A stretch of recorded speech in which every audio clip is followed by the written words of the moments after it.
All right, greetings and good morning. Welcome aboard and welcome home. Inside the Gamecocks, the morning show built by the Barn Co. and presented by our friends at Arresto Pros. There when you need them. Brad Crawford leads us off this morning from 24/7 Sports, and we're going to try to get to as much as we possibly can with him. Raphael will be here a little bit later on, a day early, to get into our weekend bets and stuff like that. We'll preview Ole Miss and South Carolina.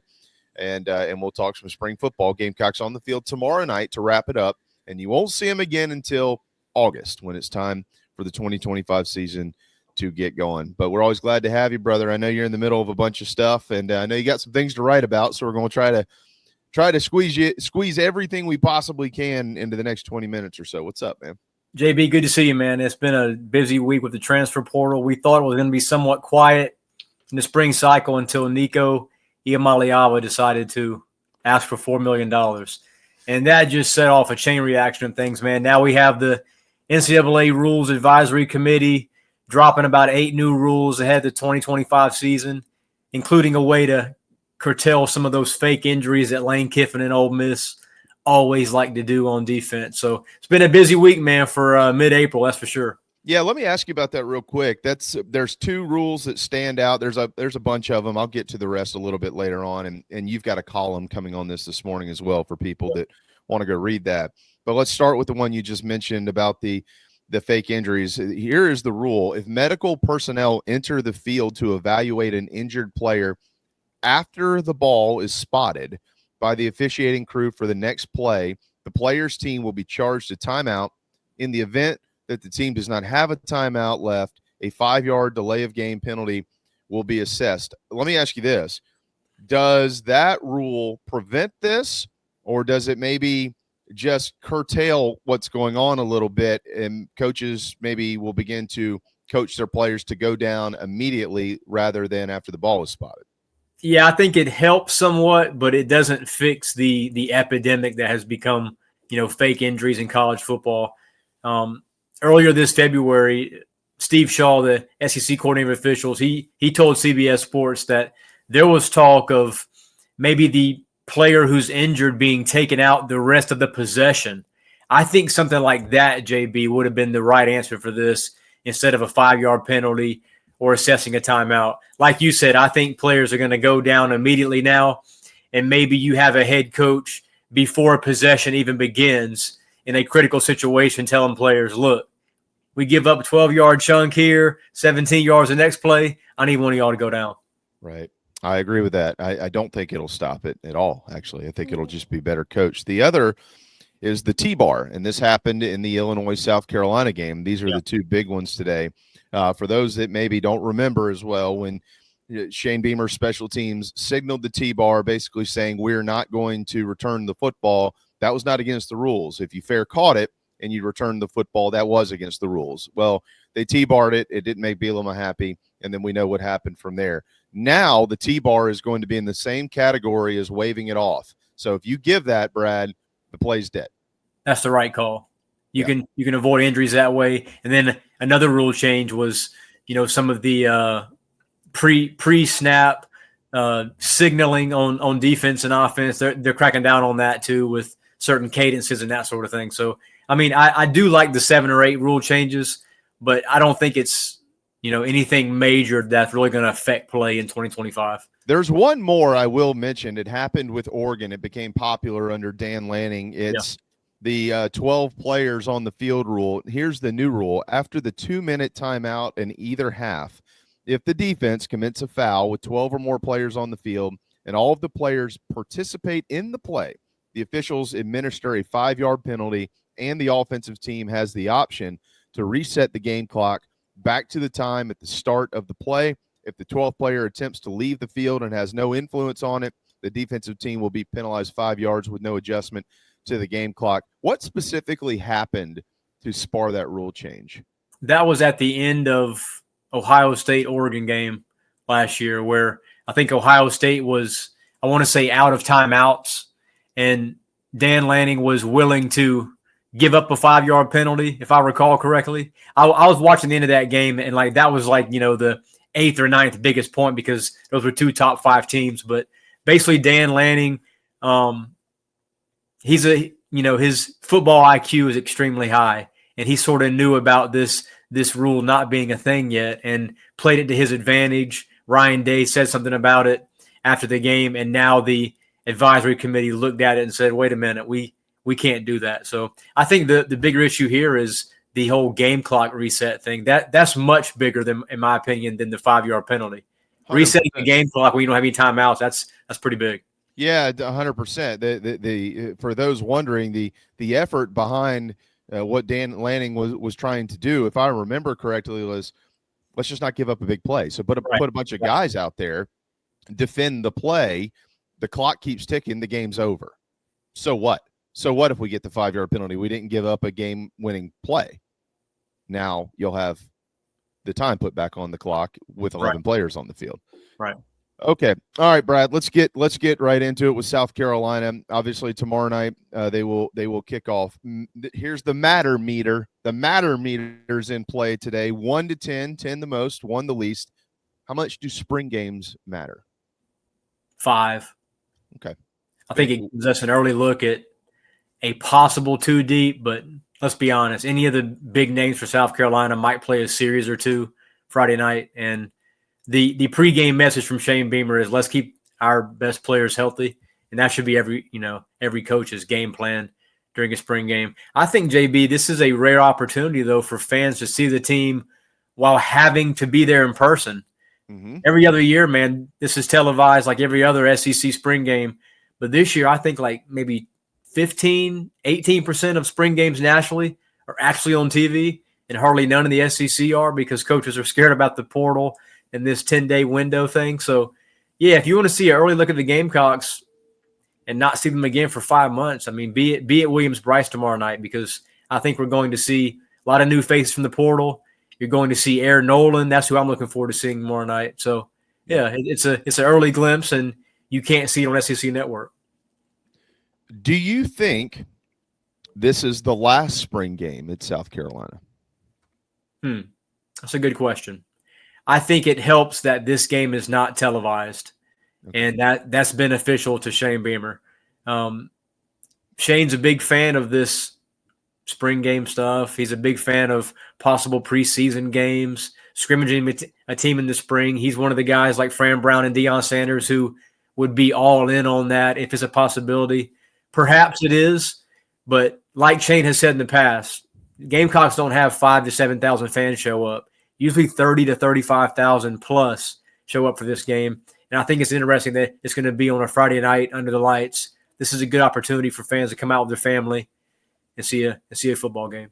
Good Friday for those that celebrate. Yeah, Good Friday. Who is the freshman that you are most excited to learn about? Lex Cyrus.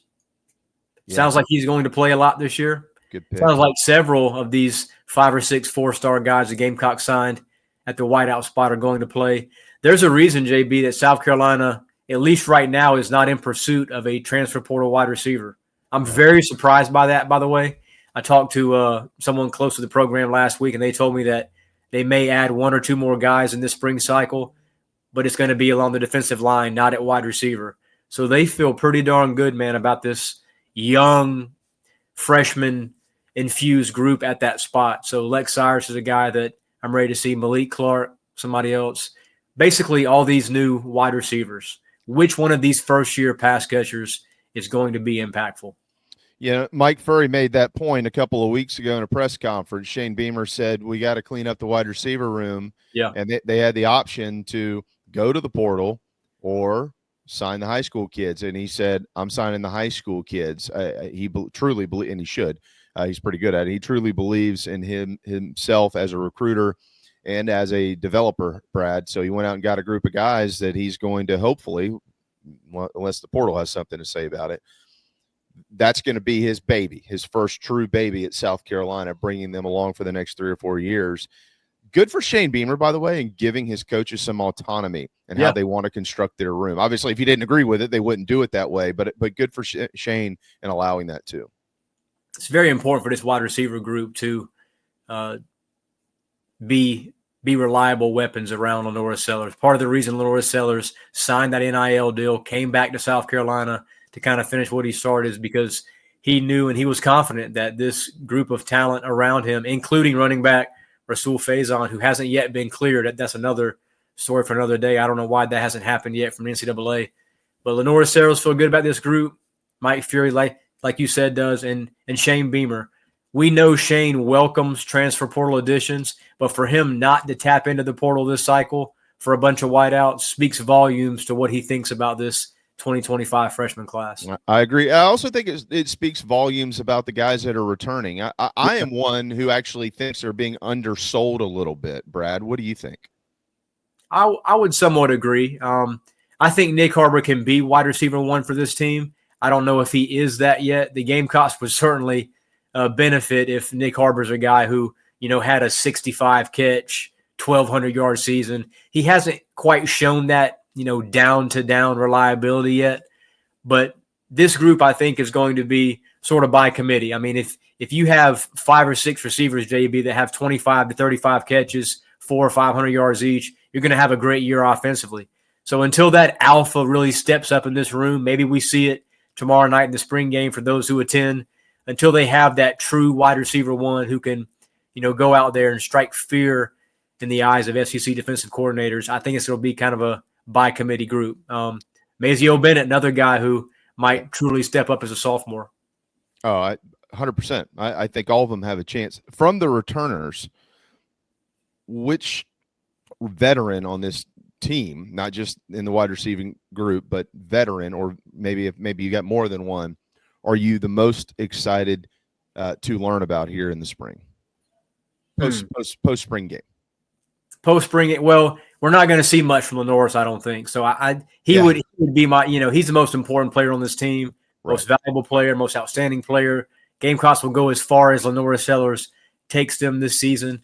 But I do want to see Nick Harbor. I want to see if, ditching track for full-time football has panned out this spring. How much different does he look from a physicality standpoint?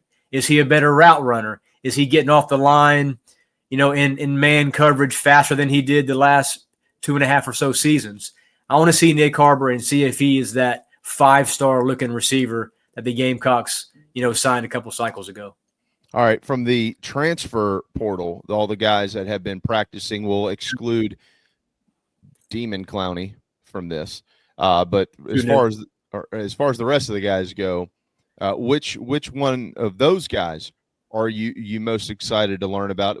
Essentially, who do you think is going to end up being the most impactful is what I'm asking here. So who are you most excited to learn about from the transfer group? Yeah, most impactful is Brendan Cisse from NC State. I think he's one of the most underrated portal acquisitions across the SEC. He's an immediate starter in the secondary, and he's versatile too. I mean, he could be a nickel back. He can play corner.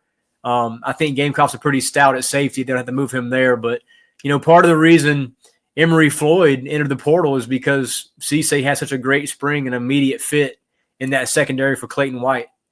He was going to be a starter at NC State, played a lot last season for Dave Doran, and I think is a great addition to this secondary group. The back 4 to 5 players, JB, is going to be the strength of this defense. The front 7 is a little bit what I'm worried about. They're a little thin on the D-line right now. A couple new linebacker starters. You lose a guy like Demetrius Knight, and you bring in a couple transfers. Kid from Alabama is very good. Okonkwo, he's a guy that I'm looking forward to seeing. And then offensively, might not be impactful, but Air Nolan gives South Carolina's quarterback room, an influx of talent. Ohio State's coaching staff hated to see him go. I spoke to several Ohio State people at the Rose Bowl a few days after Nolan signed with South Carolina, and they were like, man, he was going to really compete for the QB1 job with Julian Sayin this spring. So to lose him, I mean, he's a guy that they love there, high 4-star. Not sure how he showed up on South Carolina's radar, but that was a great signing. And he's a guy, too, that can orchestrate Mike Shula's offense if Lenora Sellers goes down. If he's hurt, if he's banged up, maybe got to sit a series or two for whatever reason. Nolan's a guy, I think, who can come in and have an immediate impact. My understanding of the relationship is through Darren Usher. I believe that Darren was on him when he was with Dan Lanning, and obviously this kid elected to go to Columbus, and now he's here. Well, if he was going to compete for the QB1 spot, at Ohio State, and I don't have, if that's what they told you, we obviously clearly have no reason to doubt that.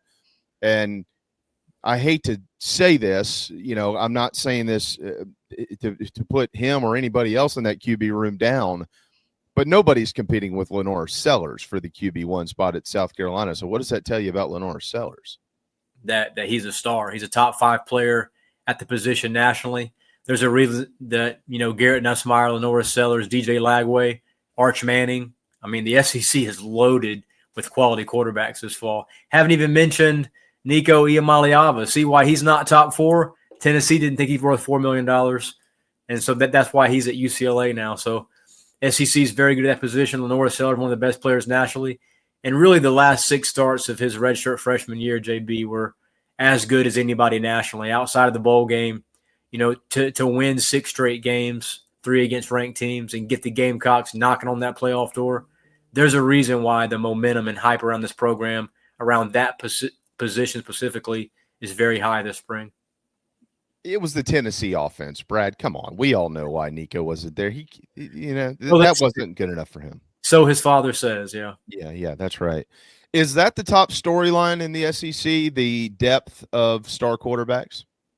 I think it definitely is. And you think about Tennessee, they're probably a mid to top tier team with Nico. And I think losing Nico, they go from a 9 or 10 win team to possibly a 6 or 7 win team. I mean, I have dropped them from probably 5th in my spring power rankings to maybe 10th or so. Nico's that important to that offense. They have 2 scholarship guys right now. But going back to your question, yeah, DJ Lagway, future first-round pick, Lenore Sellers, obviously probably a future first-round pick, and then Garrett Nussmeier. He might be the number 1 overall pick in the 2026 NFL draft. How vulnerable are the Vols in Atlanta against Syracuse without Iamaleava? Well, I had my way too early predictions last week, and I took Syracuse 20. Now, this was before Syracuse lost its 900-yard, 9-touchdown receiver to the portal, Trevor Pena, who is probably going to sign with Miami, by the way. Fran Brown said yesterday, Syracuse head coach, that he asked for $2 million. And he said the kid from Ohio State, Jeremiah Smith, is the only guy that I would pay $2 million for at wideout. So Syracuse let one of his best receivers walk. That's a big loss. Ricky Collins, new starting quarterback there. But that should be a very good game in Atlanta the day before Gamecocks play Virginia Tech. Maybe in a couple of months when some things have changed a little bit, hopefully, maybe we can get you back on and talk about this portal because it's a mess. It is. Again, man. It's still a mess. All right, final one. I know you got to go. I don't know if we'll have you on before the NFL draft. It comes on here in, what week? Is it next week? It's next week. Yeah. Yes, we probably won't have you before then. Yeah, we're a week away today. All right, so we've had all the way too early stuff for the last 3 months in college football. Brad, you're one of those guys. It's CBS and 24/7 and On3 and ESPN and everybody under the sun puts out all these way too early rankings and all the stuff, right? How much do you think if South Carolina has a really good draft, a record-breaking draft by their standards, and we're expecting them to have one, where maybe 9, possibly 10 players could go? There's not enough. There's not a lot of there aren't any national people out there that understand this program the way that you do at 24/7 Sports, who cover college football. You've got much more of a pulse on the Gamecocks than anybody else that covers it. DBU in terms of development in the NFL for sure. Well, there's no doubt about that. But you understand the talent that they were losing. Yeah. I'm not so sure the rest of these people who are giving all these way too early predictions actually truly understand. But when the draft comes after Saturday and they look up and go 9 or 10 Gamecocks came off the board, that's top 3 or 4 or 5 maybe in college football. How much do you think that might reset some expectations from some of these people who are predicting the Gamecocks to be in the top 10 or top 15 next year?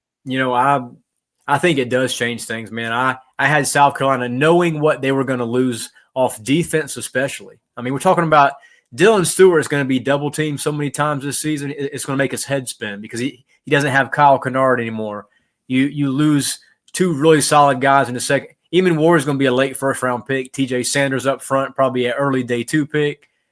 Demetrius Knight, I mean, what he was able to do coming over, He had a great, last 4 to 5 games, played exceptionally well in that win over Clemson. It's going to be huge to fill some of those spots from a leadership standpoint too, not just playmakers, but from a leadership standpoint. Rocket Sanders, another guy who had a great season with the Gamecocks. I think you're going to see South Carolina right now. They average about maybe 11, 12 in the preseason. Maybe they slide out the top 15. I've had South Carolina in that 16 to 18 range. Out of respect for Lenora Sellers, because based on what they lose on defense, man, the defense in the pass rush was the strength of this team. That's the best pass rush we've seen in this program, JB, since really Clowney and Melvin Ingram, Devin Taylor, some of those guys. 100%. So, I mean, you can't just replace those guys in the portal. Maybe you can. Shane Beamer has been a portal whisperer of sorts, getting guys like Kyle Kennard, but I do think South Carolina takes a step back within its pass rush.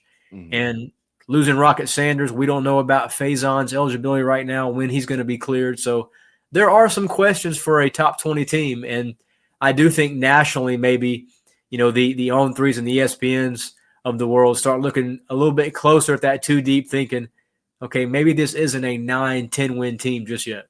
Yep. And not saying that they won't be. We're just talking about simply the way that other people view it as you get closer to the season. I'm all for that, by the way. If they slip a little bit, okay, that's okay. That's okay. Let that anonymity is so much better than preseason hype. Yeah, let that first slate of games, help them move up. All right, man. I know you got to run, but we'll be expecting a bunch of stuff from the desk of Brad Crawford today, including a column on the rules changes, which actually are fairly significant in college football. Glad to have you. I know you've been moving and all that stuff, so congratulations to you and your family.